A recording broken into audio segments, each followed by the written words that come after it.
My name is Sharifuddin Sahedan. I'm CEO of Sifoo International Sdn Bhd, and you are listening to UsahawanKita Podcast. So-called entrepreneurs like to be called as a founder. They Yeah. want to found of a new product. But Yeah. for me, if you want to make money, Yeah. that's not necessarily you have to do Yes. your own product. Yes, Just absolutely. begin whatever that you like. Even myself also start with jual serunding dekat rumah. I love to eat serunding. You know serunding or not? Oh.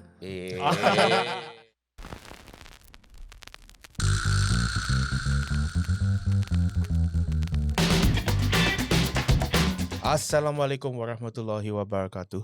Today we are extremely honored, very privileged, very grateful to have with us Mr. Sharifuddin Sahedan. I affectionately call him Pudin Yeah. because we've known each other for a long time.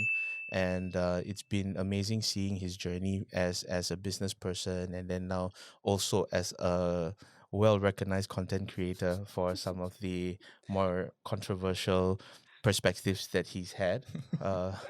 Maybe you can share, introduce yourself lah, Pudin. Alright, sure. Okay, Assalamualaikum warahmatullahi wabarakatuh. First of all, thank you for inviting me. This is my first so-called English podcast. I'm Sharifuddin Sahedan, or you may find me in TikTok, Mr. Pudin, CEO Urus Orang. But you just recognize this year. I just start focus on TikTok January this year.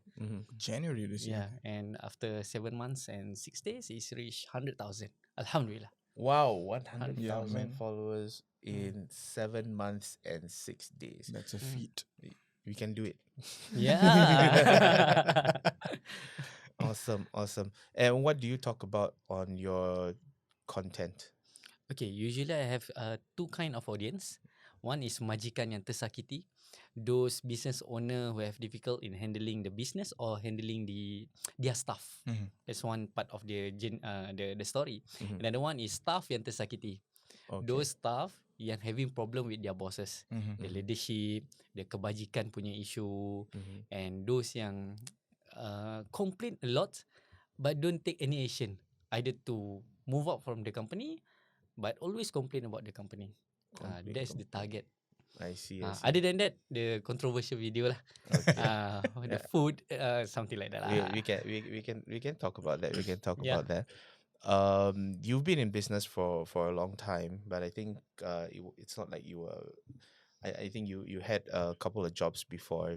If my research is right, I think you had a couple of stints in. You had a stint in Digi, Yep. and you did business development in Training Cube International. Oh, you do the research, man. Man, my research team is strong, man. They'll dig it up. I hire It's in my private Facebook. investigators. Maybe I'd love to understand. Tell me about your business journey. How you got started. Okay. I love doing business starting from school. Dulu sekolah jadi presiden keusahawanan program usahawan muda. Presiden lah. This is where in In university or MRSM. I'm graduate from MRSM, Maktab Rendah Sains Mara. Okay. Okay. There was an entrepreneurship club. Yeah, Yeah. from school. This is the first time I've heard of it. Yeah, Singapore. I think Singapore don't have. They don't want people to be entrepreneurs. Oh, really? That's ironic. Maybe I should. So No, from take it school, back. I jual baju, I jual burger. And at the same time, on Form 4 and Form 5, I'm the president for Koperasi. Okay. Wow. What's that? Koperasi is what? It's a good question. What is it in English? Koperasi. Hold on. Ah, Power of I technology. mean, like a co-op it's lah. a yeah, co-op. Like a Co-op lah. co-op lah. co-op lah. yeah. Co-op. So after that, I graduate from University Technology Petronas, doing electrical electronic. So that's why I'm going to DG. Okay. So doing my engineering, after a few years, I tukar department. I masuk jadi project manager. At that time, I'm the youngest project manager. They're doing 4G transmission. So I handling rakyat Malaysia ada, rakyat China from China ada, India from India ada. Wow. So I handling those kind of people. So The Pudin, how old subcon, exactly? At that time, it's around 20. 25 20, 25. 26 around that. around that. And the people that you had to manage as a project manager were generally older than you. Yeah, I of mean, if you course. were the youngest project Yeah, manager. yeah, yeah. Okay, must have been tough. Okay. So that's where I learned about how to communicate with others. Mhm. Tak kisah umur, pangkat, generation gap and so on. So after that, I'm quite boring with my work. Mhm. Because I need to handle the stress and also I need to handle every single thing in front of my computer. Mm. So boring lah. Mm. So from there, along the way I buat IDG tu, I buat MLM at Yeah, that time okay. lah. So MLM I tak kaya pun, but I do learn a lot about public speaking. And I love giving knowledge to other people. Mhm. So 2015 I resigned. At that time my boss said, you don't resign lah, you're already in talent pool. You want to naikkan pangkat you jadi senior engineer. I said I don't want lah. I want to add value to other people's life. I was like, sembang lah waktu tu. So, but then I want to do something different. So, I terjun pergi ke one training provider at the fact that I need to reduce my salary. Okay. Although waktu tu gaji nak naik patutnya, tapi I keluar I reduce my salary just because I want to go for my passion. Suka. Yeah. But I sense the difference between corporate culture and SME culture. So corporate culture is between, if you are my boss, I just call you fast. Yeah. But in SME, we cannot call you directly the name. Cannot. Here in Malaysia. Singapore, I don't think so No, lah. I don't know. I think also they call boss lah. But here, It's called we need boss. to call puan, tuan, madam, sir. Not The because they are not culture. capable, but because I don't know if I can say this here, It's okay. but Can say anything. but the Malay, right? The Malay tak boleh beza personal and professional. Okay. For example, you are my boss. I call you abang. Okay. And suddenly you scold me, marah lah. Pudin, apa you tak buat ni? And waktu tu I akan cakap, apalah sampai hati abang marah I. Because they cannot different between personal and professional. So But after work, I'm going to ask you, come go mama. Yeah. Oh, tadi dah marah. Tiba-tiba ajak makan belah tanah lah. Dia merajuk tau. Yeah. So that's what I learned bila masuk SME. So, and in 2017, Tuan Fahdi Ghazali, founder of Funivo, asking me, Din, come join Funivo. At that time dia cakap, jadi trainer lah. Jadi trainer. But I said that I don't want to become trainer. I don't want to teach something that I don't do it. Because he want me to do the marketing as a marketing trainer lah. Google and email, I think. But then I said to him, I want to involve in the management part. Because I've joined the corporate and I've joined the SME. I know the different. And I know Taufadi has a very jauh punya vision, and I want him to help. I want to help him untuk capai, because he want to help a lot of SME out there yang memang tahu buat business, tahu buat duit, tapi they don't know how to manage their business. Yeah. So as a statistic, 80% business memang tutup pun after 3 years. Yep. So that's why I said I need to do something. But before I help others, I duduk Funivo, memang I tak keluar. 2017 sampai 2022, memang I only do for Funivo. And student yang memang dah masuk je I tolong. Because of, itulah I punya learning curve lah. So I pernah buat business. Waktu part time pun I buat business juga. Waktu full time I buat kerja dekat DG dengan SME tu. I've already done a few business. One of the business, I ambil barang daripada Indonesia. For your information, technology, education technology dekat Indonesia is much more advanced from Malaysia. Waktu tu I ambil something yang macam, you know Star Wars kan ada hologram. Yeah. Right. Yeah. So I ambil satu produk ni, dia flash card, 4D flash card. Scan pakai handphone, keluar hologram. Wow. Sekali dengan video, sekali dengan music. Wow. And budak-budak waktu tu memang suka handphone. I have my newborn son waktu tu dalam berapa tahun ni, 2 tahun macam tu. Dia memang suka lah. So I jual beli benda tu pun, walaupun I buat full time. So at that time, it's a big achievement for me lah. Because I can buy a house here in Malaysia, not in Singapore lah. With that part time. Yeah. So I think everyone can do it. It is not about doing full time business or part time business, but it's about how you manage your money when you got the money. Yeah. A lot of people know how to do to gain the money. Yep. But after Don't know how that, to keep. yes, the money is like bila masuk office, bila masuk syarikat punya account, it's like R&R. singgah sekejap, lepas tu Mm. duit tu keluar balik, Yeah. hilang tak tahu. What about management of time? Management of time. Yeah, because you had a job, a 9 to 5 essentially, Yep. and then Or more. outside of that, you were selling this part time. How did you manage your time? I pegang satu prinsip lah waktu I dah kerja kan. And I think you also pernah juga dengar this phrase. Work hard for yourself, work hard for your boss, work harder for yourself. So memang after work tu memang I akan pergi jumpa orang ke, I akan pergi minum dengan orang ke, pergi jual dengan orang ke, pergi jumpa my stockist and so on lah. After working hours lah. Weekend ke apa ke, is a tough time waktu tu lah. Yeah. Tapi because we want to do, we like. Sebab kerja is kerja lah, business is business. Whatever it Extra takes, money. essentially. Yeah. Also, I mean, let's say you work from 9 to 5, right?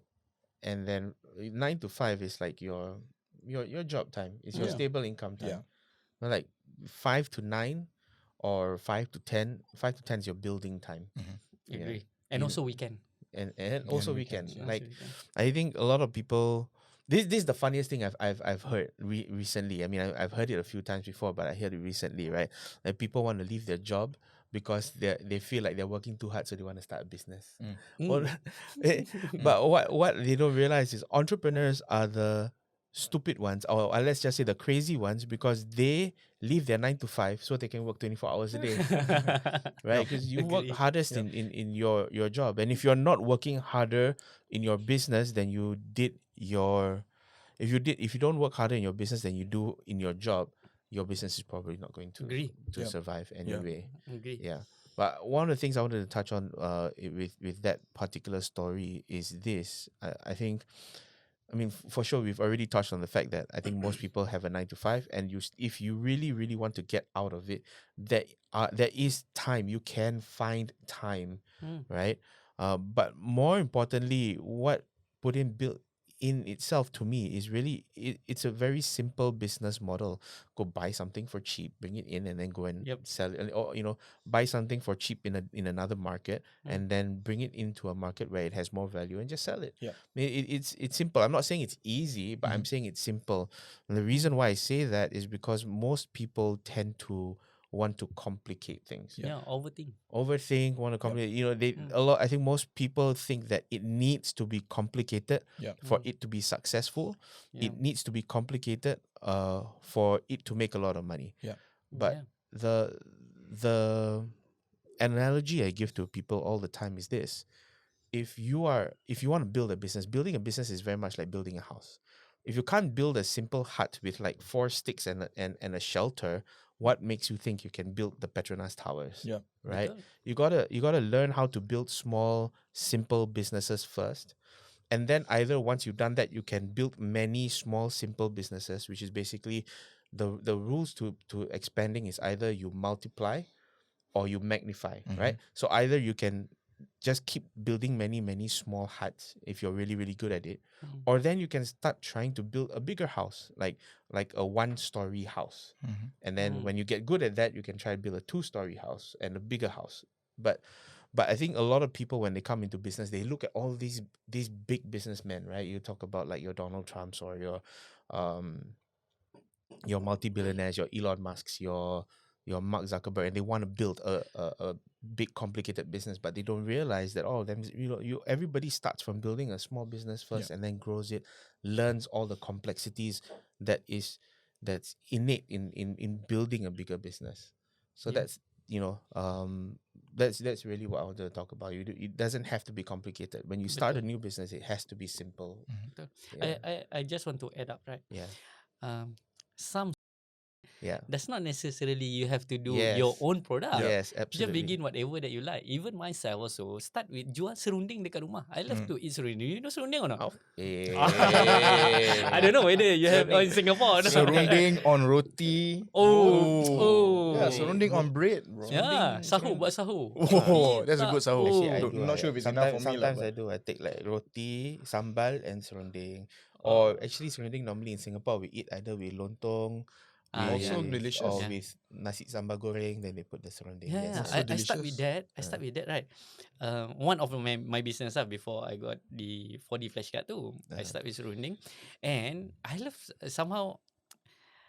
We don't know everything, so I need to go to the class. Although I'm doing business, although I'm tengah bekerja, I also have find my time to go to class.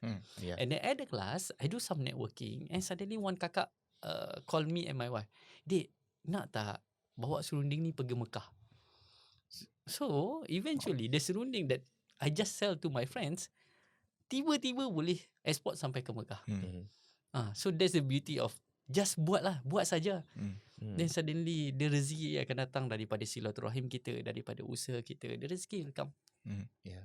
Echoes also what Fadi says, right? Like dalam silaturahim Ada rezeki. Yeah, he always says that. And also he also says that our job as usahawan kita, usahawan is to Semalam ada TikTok award. I saw. You reposted. I just reposted. Were you there? Yeah, I did. Yeah. And then next week I pergi. I like his speech. I like Khairul Amin's speech. Yeah, I like also. Very, very, very good. Very bagus lah. Yeah. I mean, that's the one advice that I think youngsters who all want to be content creators need to hear. Betul. Right? Like, Betul. I think, especially youngsters, but I don't blame them. But because when they look at the life of a content creator, they think it's glamorous. It's, all I'm doing is I'm just being so all I'm doing is I'm being on the camera, creating content, and I make money. But I don't think they realize that. But that's just the tip of the iceberg that they see, right? They only see the end result, and they don't see everything that goes into it. Like obviously, you have your pre-product, your planning, your production, your post-production, your publishing, which are, by the way, the 4 P's of podcasting also. Yeah. But then, even then, understanding storytelling, understanding structure, understanding, like templates, and then finally, probably the most important part is getting viewers and keeping them. Yes. And that's how you're going to make money. And he does such a good job that his sambal gets sold out in seconds. Yeah. Seconds. Literally. We're Yeah. not even talking minutes, right? We're talking seconds. It's not even a figure of speech at this point. Exactly. And then that's also the brilliant part of it is that extra monetization, right? So as a content creator, okay, everybody knows you probably get revenue from endorsements, you get revenue from views, and you get revenue from ads, right? But then that viewership is an asset, and he found. I mean, it's not groundbreaking lah, but to create something that extracts value from that asset, it's well deserved, because I don't think, to me, it's not just when you say TikTok content creator of the year. I don't even look at it as like a content creator specific award. I look at it as a businessman award. Like he's a great content creator businessman. Yeah. He fully deserves it. Yeah, he successfully create marketing and branding at the same time. Yeah. Yeah. By sambalnya. Power. Absolutely excellent. So I know before we got sidetracked by the cameras. I think one more thing I wanted to talk about that what you did, which resonated with me, because Fadi also mentioned it, is that our job is just to usaha, right? He says, a bird leaves the nest empty with an empty stomach, with the full faith and belief that when it comes back, it's going to be full. And that is Allah's work. It's not up to him. He just goes out, he flies, and maybe he'll find food, because Allah determines that he will find food. So I like that of course it's very consistent, yourself, Fadi, like the principles that you guys live and run your business by is very consistent lah. What were some of your biggest challenges then, as you started these businesses? I mean, obviously, you had to spend a lot of time away from your family then. Yeah, definitely. Yeah. I got into Funnyvo in 2017. Waktu tu is around 10 to 15 staff only. So the challenges right now waktu tu adalah untuk develop orang. Develop orang dan nak bangunkan orang. Sebab tak semua orang berfikir macam kita, tak semua orang boleh buat macam kita, dan kesabaran tu kena tinggi. So sekarang Funnyvo is around 50 to 60 packs student. Bukan student, staff. So sepanjang daripada 10, 15 sampai 50, 60, the main challenge adalah untuk membangunkan orang. But Fadi selalu pesan dia pesan macam ni, Pudin, if you look at the management point of view, you akan marah, you akan stress, you akan geram.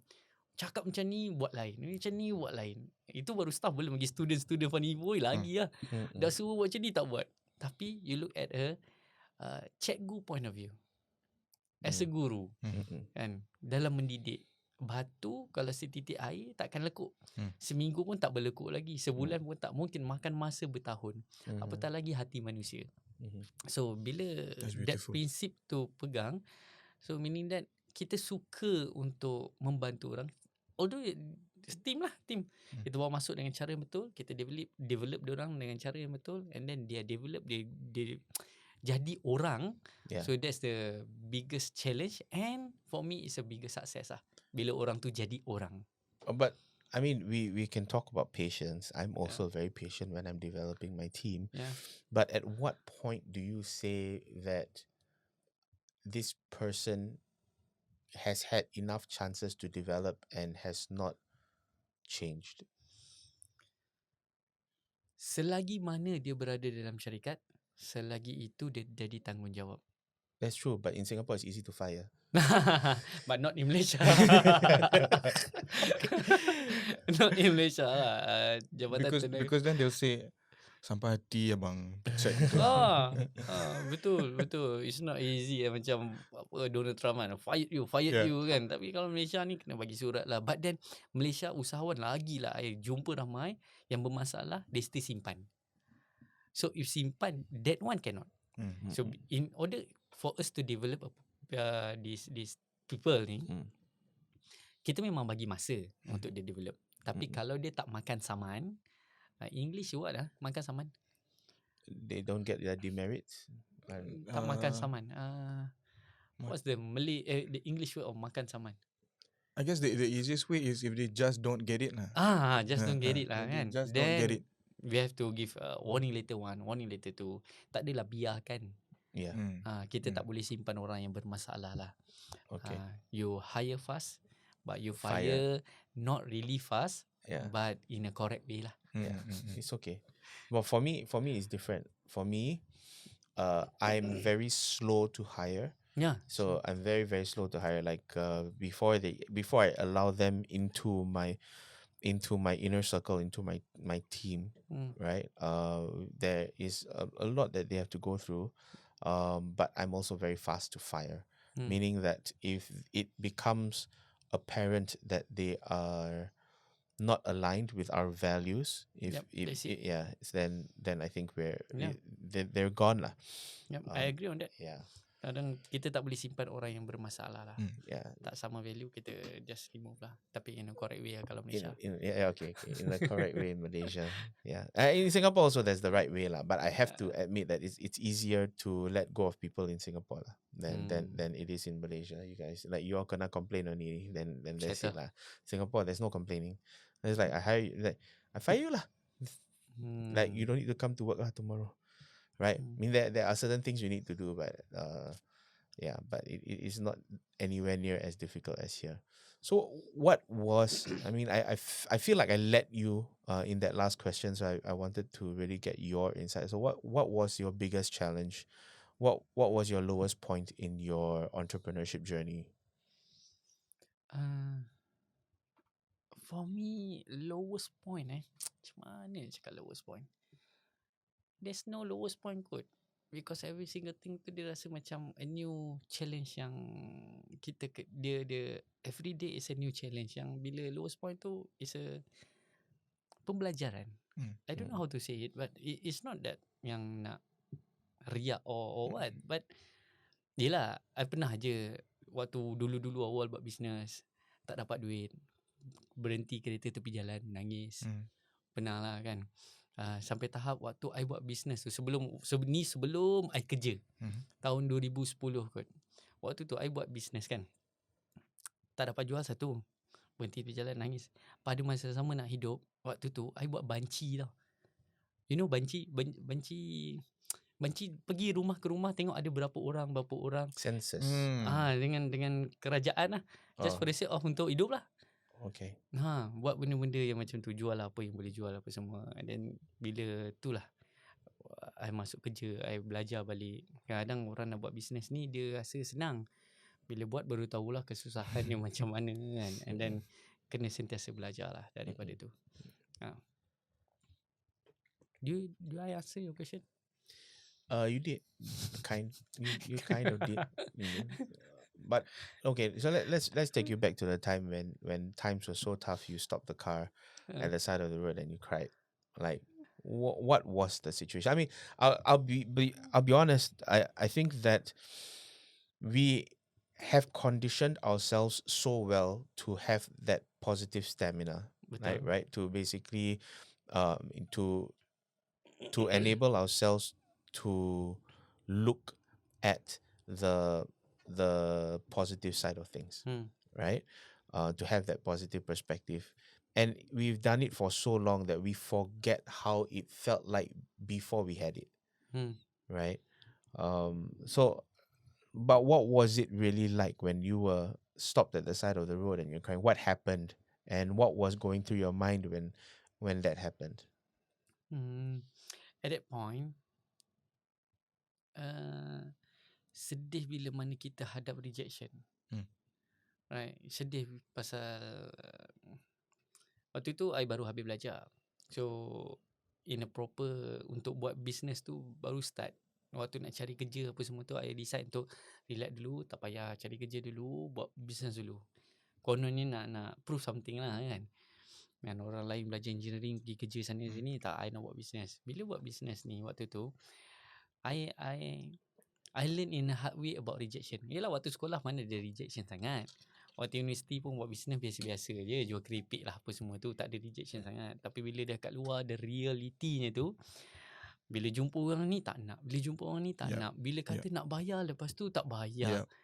Kan, bila patut dapat duit ni, ini nak bayar kereta lagi ni nak hidup lagi ni.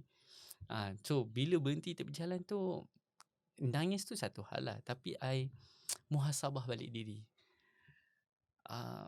Adakah kita buat semata-mata sebab duit, or what we are doing? Intention tu kena betulkan balik. I betulkan balik my intention. I betulkan balik cara I buat. I betulkan balik my connection dengan family, dengan kawan-kawan. Sebab kadang-kadang rezeki kita ni sangkut bukan sebab apa, sebab kadang dosa kita juga kan. Mungkin I ada buat salah dengan siapa ke. Tu I evaluate myself back lah. And then jalan balik lah. Tak payah nak menangis lama sangat lah. Dah berhenti, tapi takkan nak berhenti sampai 2-3 hari kan. Berhenti sekejap lepas tu let it all out. Lepas tu tu dah berhenti. Okay ni jap. Okay dah jalan. Esok kita buat balik. So that's I think that's a very important point. It's one of those things that I've learned from my own mentors as well, and also when, for example, when we went for Tony Robbins, or we went like with other mentors, it's not wrong to have those feelings. It's natural. You're a human being. You're going to feel discouraged at some point. You're going to feel sad. You're going to feel anger even. But what's important is to acknowledge those feelings, feel them, process them. Sometimes when you say process emotions, people don't really understand that. But what I mean by process emotions is just to feel them and let them go through their course, but don't wallow in it, because you have a choice. Betul. After like, you're done 5-10 minutes, you have a choice whether you want to let it go and move on, or you want to continue staying and wallowing in the emotion. And when you do that, when you continue to stay and wallow in that emotion as a decision, then that's your fault. Then you're playing the victim. Then, because everybody has that ability to make that decision. Maybe some people need to practice it. Some people need to learn to realize and then make that decision. But if you wallow in it for a long time, then that's your responsibility. Yeah. Betul. Ramai usahawan sekarang dia tenggelam dalam emosi lah. Yeah. Sama ada dia mengelak emosi atau lari daripada emosi ataupun memang tenggelam dalam emosi. For example, right, we're talking about the economy right now. Yeah. Kos hari hidup tinggi. Lepas tu buying power berkurang. Orang cakap lah, orang tak membeli. So those entrepreneurs, dia akan sama ada macam tak nak fikir buat benda yang sama macam sebelum PKP. Waktu PKP, dia cara bisnes pun dah berbeza dah. Yeah. Tapi dia mengelak daripada acknowledge that thing happen, emosi dia tu macam tak berlaku ni, layan je. Ada orang dia tenggelam terus. Salahkan semua orang, salahkan kerajaan, salahkan bendera hijau ke merah ke biru ke, semua nak salahkan. But then I agree, acknowledge, learn from it, and then move on lah. Yeah. Move on. Yeah. Move on lah. Yeah. Right. What I've realized also with my experience of talking to people and understanding their stories is, like you say, a lot of people, they go through problems and then there comes a point where they have to stop and they don't confront the emotions. They allow it to consume them and then they move on with baggage. What happens is the small decisions that you make and the big decisions that you make are dictated by the fear that you have, because it's an obstacle that you've never crossed over. You've never confronted it. But once you confront it, you realize that it's now become an opportunity to learn. That's number one. And you realize that it's a fear that you can face. And if it's a fear that you can face, because these things don't stop, there will be moments in your life where you are continually faced with moments of despair sometimes. Betul. And if you don't understand how to overcome it once, you will never understand how to overcome it. And understanding it sooner is better than understanding it later, because there's more of an opportunity for you to make mistakes. Yep. When you are younger, when you have, when you are abundant in your opportunity, so do you have any?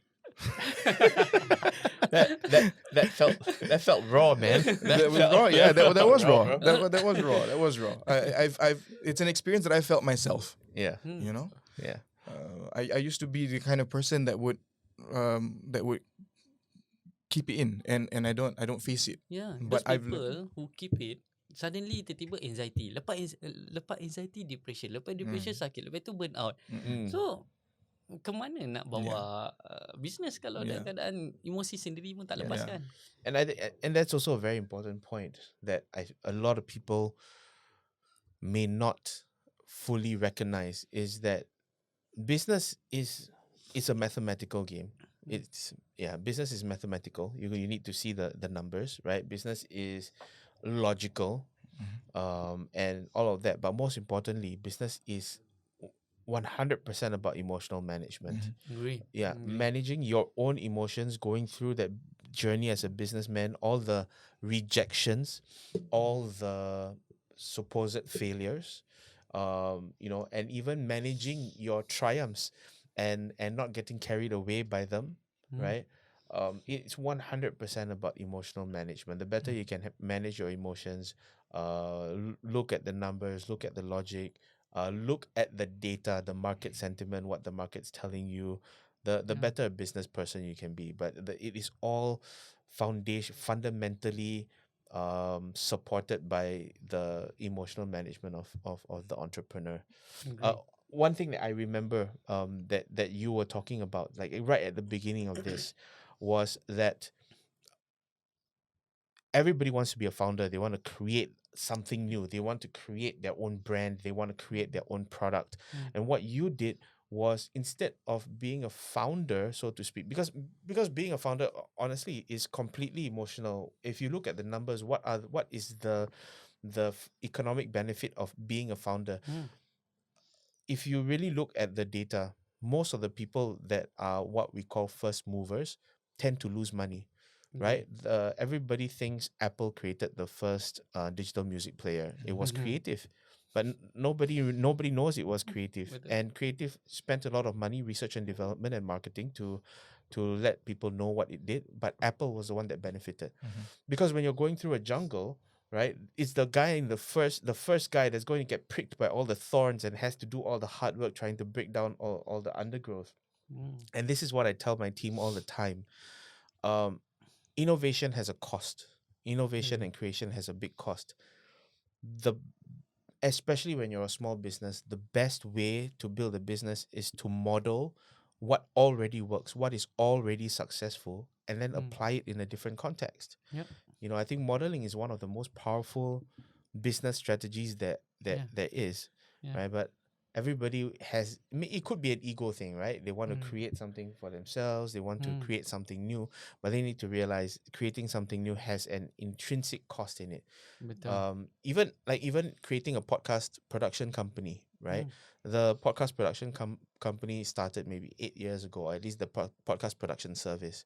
But 8 years ago, as a first mover, it's so hard to do it because 8 years ago, nobody in Malaysia knew anything about podcasts. Only radio je. Only radio. Or even thought about how it could be used to benefit their business.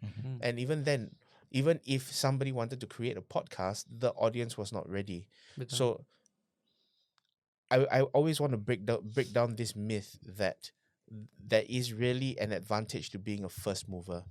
Actually, it's a cost. It's a cost. And if you know there's a cost and you're willing to take it and bear it, then all the power to you. But for me, I want to make money fast. Yeah. I don't mean fast as in fast money. I want to be able to generate profits as quickly as I can. Betul. Dengan cara yang paling mudah, Yes. dengan keuntungan yang paling tinggi. 100%. Efficiency. I mean, you're speaking my language. That's why you're here too. I want to get down to the juicy. I want to get down to juicy business. I haven't been plugged into Malaysian social media at all, and then I wanted to get you on the show as a friend, having seen all the things that you've done. So I got the team to research you, and I saw that you got criticized. I mean, there was some controversy to your content. I haven't watched the video. Okay, you have to watch it. I tell you what we'll do is we'll play the video. We'll play the video later on, on YouTube or we'll stitch it. We'll stitch it in, right? Stitch it in, yeah. And then, what you can do is maybe you can tell me a little about it. Should I watch it now? What? Yeah, you watch it first. Why don't You watch it watch first. it together? So Watch we it can together. edit it, and I'm gonna clap. Ni antara tempat yang orang tak tahu ada dalam Mid Valley. Mid Valley ni sebenarnya ada kasta. Yang dekat bahagian yang luar tu adalah T20 and 40. Tapi sebenarnya dalam bahagian Mid Valley ni ada bahagian untuk B40. That's pretty good. Inilah spot makan. Tak semua orang tahu. Kalau anda tahu, cuba teka. Dia ada dekat kawasan mana. Dalam Mid Valley sebenarnya ada food court. Dan food court dia memang level yang macam bila masuk, bukan macam level Mid Valley lah. Bagi tengok kawasan ni kan. Tapi inilah yang sebenarnya membantu orang yang kerja di sini ataupun budak-budak student yang datang yang tak ada bajet tahu kat kawasan ni dan nampak macam mewah berbelanja di luar. Tapi makan level biasa-biasa di sini. Macam ni saya tahu sebab dulu saya sekolah asrama. Memang tahulah kawasan ni kawasan yang murah sikit lah macam keluar.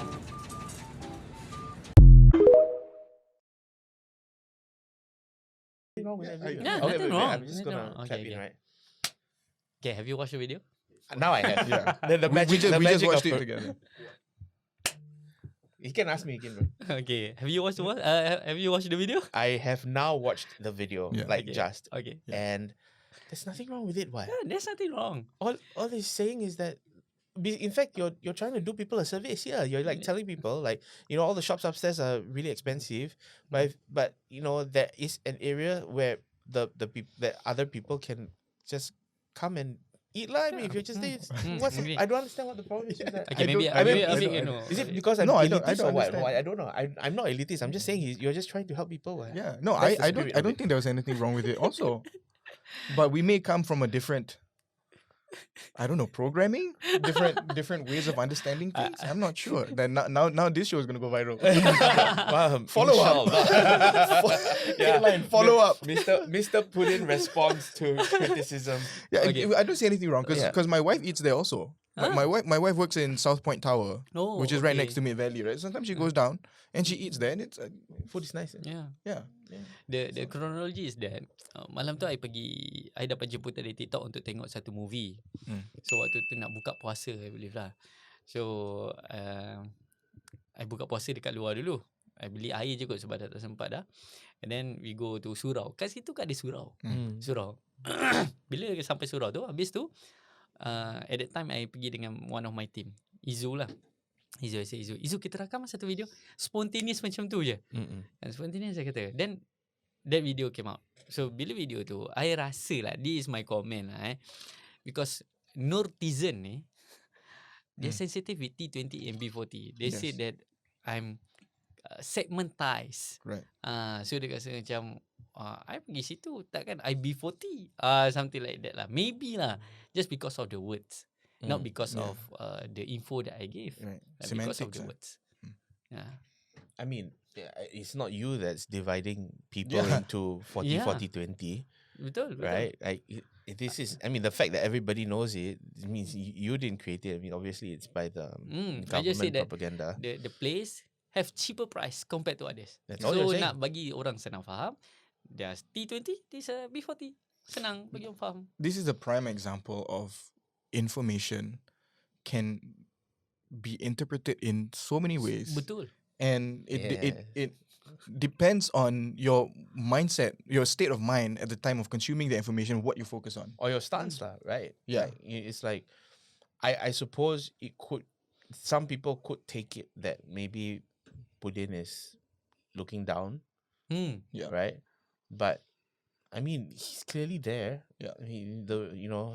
And he literally said the reason why I know this is because I used to stay in a boarding school, Yeah. right? And I came here for my meal. So, Yeah.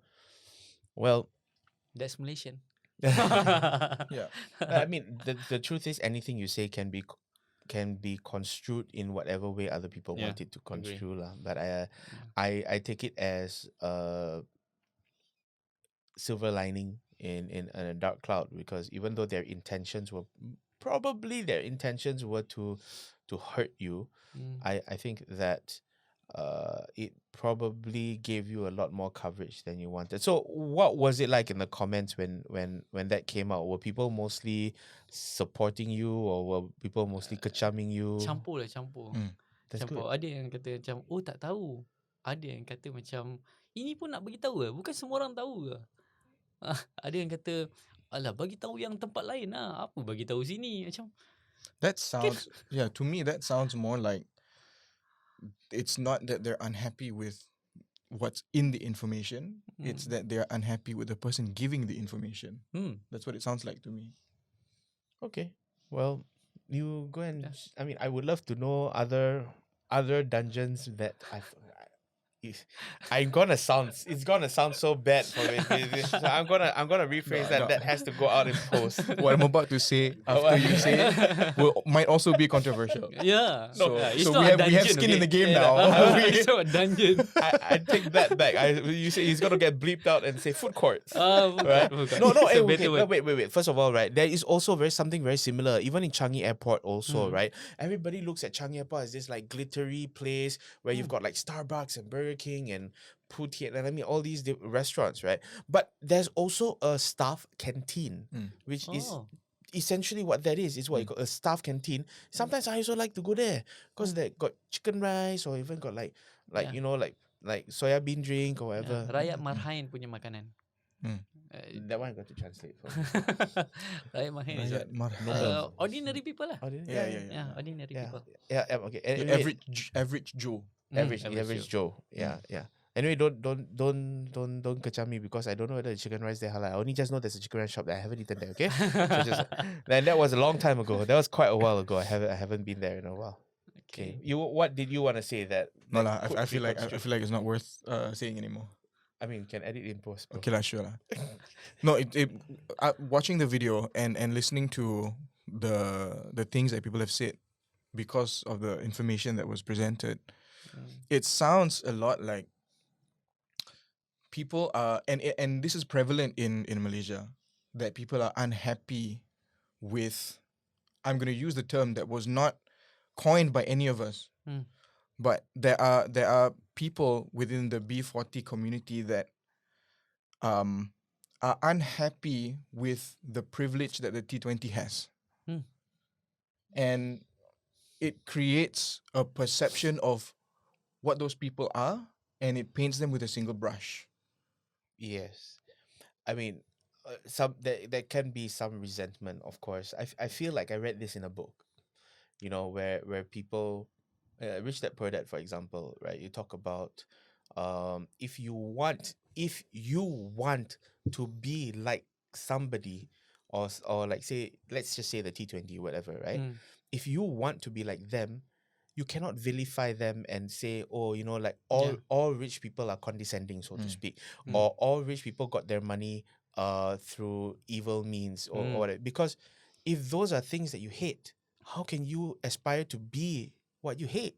Agree. Right? So Okay. I mean, I understand where you're coming from also, but maybe there could be some resentment, but again, I think it's not, I don't think it's a large proportion of society that would look at that and say this guy is being condescending lah. Yeah. Which seems to be the case with the article. Yeah, agree. Yeah. I just want to add up, right? Yeah. Orang complain jarang bersyukur, orang syukur jarang complain. Yes, absolutely. Gratitude is the foundation of happiness. Yeah. Yeah. Well, this is one of the things that I hold dear as well. Like, every time I get angry or frustrated, and then I think to myself, what is it that I'm actually angry about? And then I also think that actually there's nothing to be angry about. Like, there are hundreds of people or thousands of people who would switch places with me. Betul. Right? Like, what the life I'm living is their dream. Ya, pergi Right. Bali, yang Lain, lain macam no, tu. okay. Even yeah. No, I mean, whatever it is, right? Like, it's about being grateful. I'll tell you the secret to my happiness. I'll tell you the secret. It is also about gratitude. Is this the secret to my happiness? Is not about having what I want. It's about wanting what I have. That's the key difference. It's that I don't desire for anything. I don't really. We are human. I'll be honest. I'll be very happy if I had a Rolls Royce Cullinan. I would. But you know what? I have a beat up car that I'm very happy with. I decline to say the car because I'm waiting for you to say it. You come to Singapore, you can see lah. But But what I'm saying is, it's an old car. It's like, I think it was it's a 2008 car. It's like 15 years old now, right? But I'm so happy with it. I love it. I love it. I even if I don't have a better one, if I had this until it breaks down and it cannot be used anymore, and then I have to get a new one, I'll be more than happy. Yeah. So my secret is wanting what I have, not having what I want. Supposedly. Agree. Yeah. Agree. Do you have anything to ask Mr. Pudin? Yeah. CEO Urus Orang. Yeah. What do you want to ask me? Oh, me? Yeah, you lah. Yeah. No, actually, I don't have any specific questions. I think a lot of the things that we talked about were pretty clear, and it resonates. Some of the parts resonated with me, which is when I jumped in and explained that I understood it from my point of view. So I think it's been a very interesting conversation. I got something to ask. Okay, go ahead. I think I want to get into a little bit of his content specifically. Okay. Because I don't think we really talked about it. We only talked about it at the beginning, like helping businesses that are suffering with their employees, and helping employees that are suffering with their relationship with their management, their bosses. Can you what are some of your basic principles on both sides to help the businesses, and where do you get this ilmu from? Can you repeat the first question? Very good. My question is very long. Yeah, just basically to keep it simple, right? Tell me a little bit about what you do in the content for Mr. Pudin, CEO Urus Orang, which you did at the start, but like specifically, how do you help the businesses and how do you help the employees? Okay, for the business business part, majikan, right? Usually they know how to do how to make money, but they know how to urus duit tu. Because in business there's a part of buat duit, ada part yang kena urus duit.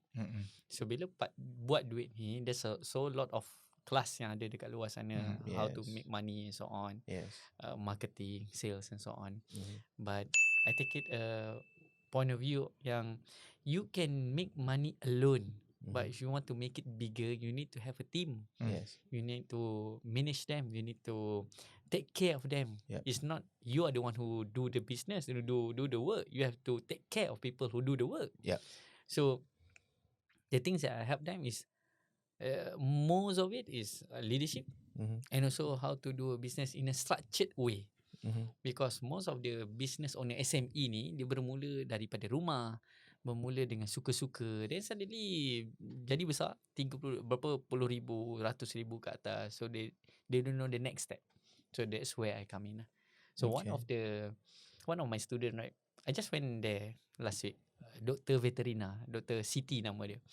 So when I went to Sungai Petani, dia masuk kelas, dia memang macam tak nak masuk lah. Reject apa yang I cakap. So I have to sit down with her and her husband. Her husband say, kena masuk lah. Dah business makin lama makin down ni. Sebab ramai orang percaya yang buat bisnes sama je sepanjang tahun. Tak. Sebelum PKP, semasa PKP, selepas PKP memang lain dah. So bila dia masuk, after dia masuk, dia sangat commit. Dan in 1 month, after dia masuk kelas, dia urus dia punya business balik, dia buat je. Dia kurangkan berfikir, dia buat je. So bahagian bisnes dia dah boleh lepaskan. Sebab ramai orang dia sangkut dekat operasi. Kalau dia doktor, dia memang nak kena merawat orang. Dia nak kena rawat. So dia tak berani nak bagi trust kepada orang. So I train them to trust people lah. Just let it go. Apa yang kita buat ni, let it go. Esok kalau kita mati pun kita kena lepaskan juga. So kita lepas sekarang lah, dalam keadaan kita hidup. And then dia dah mula buat benda yang dia tak pernah buat sebelum ni. So the biggest takeaway yang win yang dia dapat, with 200 follower dekat TikTok sahaja, dia boleh dapat 20,000 in 1 month sales. Oh wow. From 200 followers sahaja. Dengan hanya buat dokumenkan apa yang dia buat dekat klinik. Tu je. That's awesome. Sounds very Gary V. Yeah. Right? Tak perlu nak edit teruk sangat, tak perlu nak perfect video or anything. Just do it, dokumentkan, dan dia mula keluar muka dia, dan dia dapat. So that's where I help lah yang diorang ni untuk berubah ikut zaman. Changing with the times. Yes. Yeah, changing with the time. That's the English word.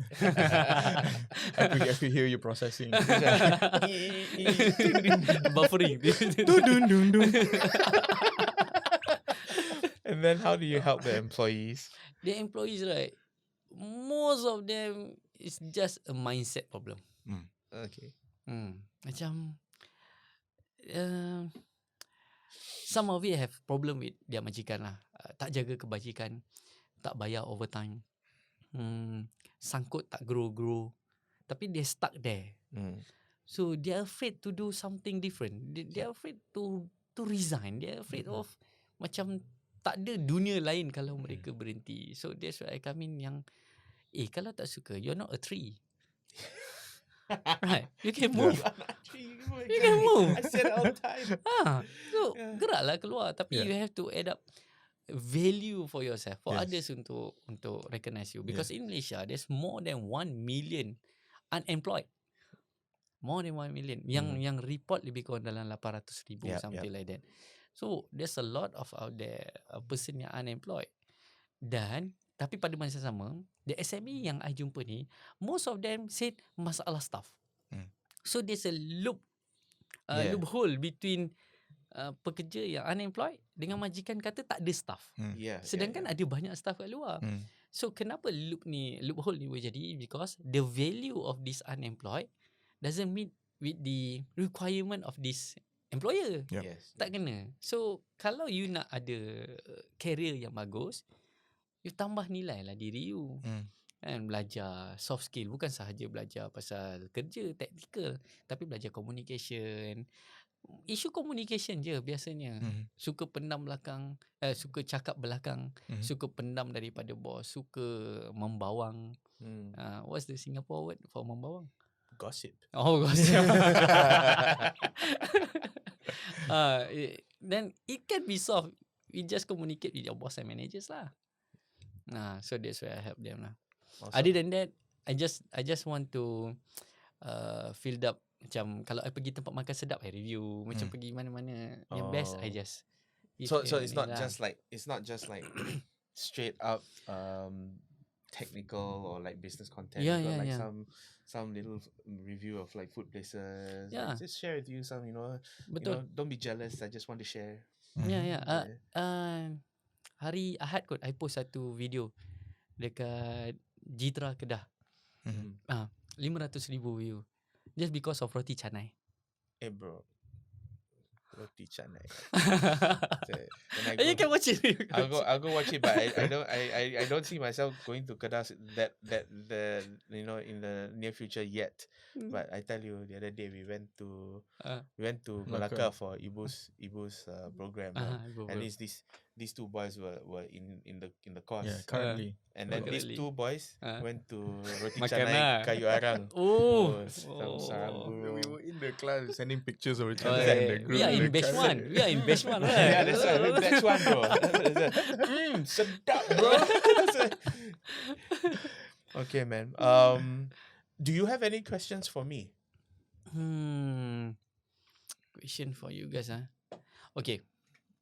How entrepreneurs in Malaysia can think global or can go outside? Oh, this is a really good question. Yeah. Well, here are my thoughts, right? For me, coming from Singapore, and as a Malay in Singapore, I grew up in a very different context.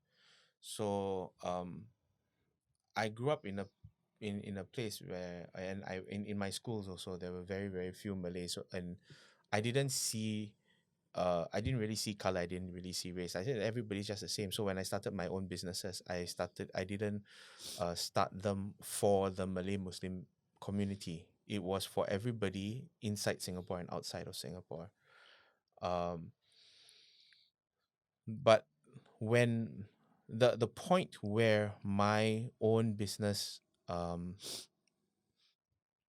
skyrocketed, so to speak, was or my life trajectory just completely took a huge upturn was the day I met my mentor, Chris, and he's this red-headed Angmo Mat Saleh fella from New Zealand, right? And we decided to do like a joint venture together where we would where I put about 42 people in the room for him to sell his program. And we, in 2.5 weeks from the time we talked to the time we did the event, we filled out a room in 2.5 weeks, right? Oh. Zero ad spend.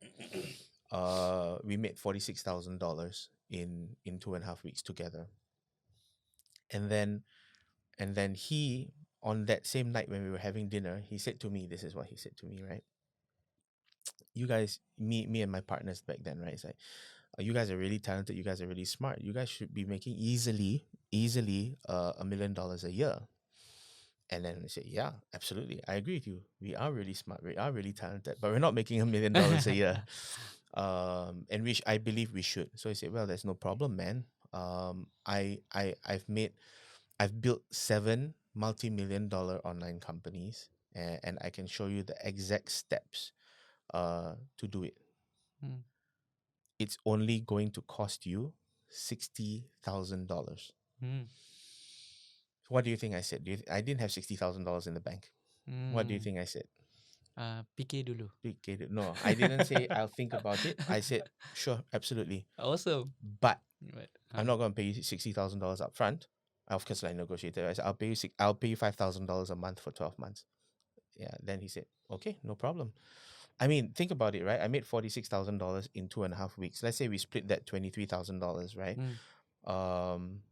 That covers pretty much the first 5 months, or let's say the first 4 months. If after the first 4 months we are not making anything like that, I'll just say, hey man, this is not working out. I'm going to have to stop our coaching agreement. I think in the first 3 months we made 180,000 together. In 9 months we did like 250 or so. We didn't hit 1 million 1 year, but we did about 1.2 maybe in about 18 months. That's awesome. Yeah. So, but the reason why I bring this up is because of a very fundamental principle. I believe that if you want to be the best, it's not. It means nothing to be the best in Tanjong Pagar. It means nothing to be the best in Bukit Merah. It means nothing to be the best in Singapore, even the best in Kajang or KL or PJ. Does even And if you some want say to Batam. some say Batam, bro. Yeah, but if you want to be the best, you have to want to be the best in the world. At least have that desire to be the best in the world. Agree. Then maybe you'll be the best in Malaysia or the best in Southeast Asia, right? And for me, if you want to be the best in the world, you have to learn from the best in the world, right? Or at least at whatever level of investment you can put in. That $60,000 was one of the biggest expenditure. It was at that time the biggest amount of money I spent on one thing. But I can tell you that it's the best $60,000 I've spent because It's worth it. you know, over the course of, and that was in 2015. It's been 8 years now. I've been doing business with him. I've made a lot of money with the things that I've learned. If you told me that I had to give back everything that I learned, all the networks that I've made, and you give me back that $60,000, you give me back 600,000 or so, I'll be like, no, it's not worth it. So from that point of view, if you want to be international, you need to set yourself international standards, right? Like I think in Malaysia, you can be really, really, really good in Malaysia. I've seen it. Like you can have a brand that speaks very well to Malaysian audiences. The graphics, the photography, the language. But the problem with that is it is not transferable. Maybe in Indonesia it might, but outside of that, it's difficult. So then you need to look at international. So and this is where it comes into hand. You don't have to create anything. You don't have to make anything. Look at the top brands in the world in the niche that you have, and think about what they have in common. Model it. You don't have to create it. Just model it because it already has been proven to work. Yeah. So model it, right? And that's data you cannot ignore. Right? When you look at the features, you look at the benefits that the top brands in your niche have, you must have that wajib. You must have that. You must also then look at how they communicate, how they speak, how they write, where are they on social media, who are their ideal customers. And then so that's essentially market research. And then use that data to guide you. And then you make sure you have a product or a service that can be delivered internationally lah. Right? You put it on your international platforms. So I mean we've done it before for multiple brands. It can be done. Unfortunately I can't do it for any other brands anymore because I am now retired from marketing consulting. You're still young, man. I'm retired from marketing consulting. Now I'm focusing on building leaders and building entrepreneurs. Awesome. Yeah, that's what I want to do. Anything else I can answer for you? Tak ada lah pula. Betul. How to retire young and rich? Young and wealthy. Young and wealthy. Yeah, Not rich. young and Young and wealthy. Yeah. No, I mean, I think that the people that we interview, there are a lot of lessons that we can gain from them, and that's why we bring them in lah. And you provided so much value today. Alhamdulillah, thank you so much for providing that value. I think the audience will really benefit from it. Hopefully. Yeah. Cool. So I think that's about the time that we have. This was an interesting conversation. And we went through a lot of things. We went through your journey, what you do now, how you help people, the controversy that you were in. And in the end, you had a very interesting question that Faz had a very interesting answer for. And I did not follow that answer up because your answer is better than any answer I can give at this point in time. And I don't want to take that strength away from that answer. You don't steal my thunder. I don't want to steal your thunder. That's right. So to wrap things up, Pudin, I want to give an opportunity for you to plug your social so that the listeners know where to find you and your business or whatever it may be. Okay, okay. If you want to find me, you can search at IG or TikTok. Mr. Pudin, CEO, urus orang. Awesome. And the last thing is, who would you nominate on this show that you think our listeners can benefit from the most? Wow, that's a lot. Yeah, but cannot have been on the show before.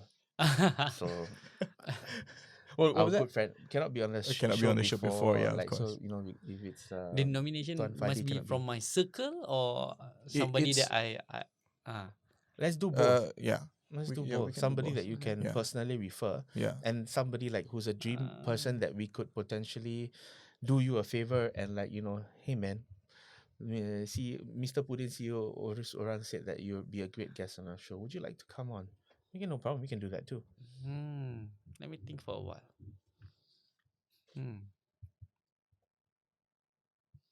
Wait, siapa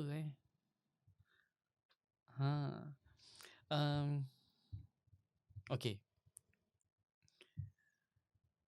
Ada seorang ni yang I baru pergi yang dekat Dungun tu. I somehow I respect him because dia buat boat tau. Bermula dari belakang rumah. Then when I went there last Saturday, dia memang dah ada kilang seluas 5 ekar dia punya tanah tu untuk buat boat. Satu bulan boleh keluar dia dalam 14-20 boat. Dan setahun dia lebih, sekarang ni dia dah keluarkan lebih daripada 1,000 boat. Boat from fiberglass. Wow. So semalam dia buat hari Sabtu hari tu dia buat sea trial, boleh naik boat pusing-pusing sikit dan jual tu. Dia memang orang lain susah nak cari pekerja. Dalam banyak-banyak orang yang buat boat, dia adalah orang yang paling ramai pekerja. Satu Malaysia. Dan memang kalau cakap pasal buat boat dia, orang akan tahu pasal dia. So I will love him to talk about dia business yang tak biasa orang buat. Kalau kosmetik apa semua tu, okay, it's good to make money. Tapi ini buat boat kot, yang business yang tak ramai orang buat. Maybe he can give inspirational something yang kita semua boleh belajar lah daripada tu. And what was his name? Khairul Fiber. Apa? Khairul Fiber. You just met him Sunday. You just met him Saturday. Last Saturday. Baru kenal. Dia dah lama dah. Tapi dia one of the student. Tapi dah banyak student yang macam dia ni. Something different because he's a president untuk orang yang buat boat dalam Malaysia. Even the Chinese pun kalau nak masuk market Pantai Timur akan lalu dia. Cool. And so this is the person that you know lah. Yeah, I know. How about the aspirational guest? Oh, Ali Ihsan, Haji Ali. Al Ihsan. Yeah. Oh, wow. Yeah. you're like, Let's put it in. Hold on. okay, man. Hold on. And InsyaAllah. sebab dia hari tu Tuan Fadi ada beritahu 8 tahun dia tolak daripada Equinas daripada nak masuk syarikat dia. After 8 years baru dia jual share dia dekat Equinas. Okay. Orang lain kalau orang nak beli dia dah jual cepat-cepat dah. Tapi kenapa dia stop? Itu nanti mungkin you boleh tanya dia lah dalam this podcast. Kalau dapat lah. InsyaAllah. InsyaAllah. Okay, man. Sorry. InsyaAllah.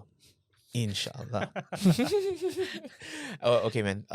Thank you very much, Pudin. Sure, I'm no very honored that you took time out of your busy schedule. I understand we were supposed to meet last Thursday, but then something came up and you still made the time to come today before I fly back to Singapore. So I really thank you. It was such a enlightening conversation. It was very lighthearted. I really enjoyed it, man. So thanks. Anytime you want to come back, man. If there's any time you want to talk, anytime you have another controversy, feel free to give me a call. Say, hey, man, I want to clear things up, bro. This could be your Yeah. And then, personal journal for the controversies that you land. Yeah, that you land in.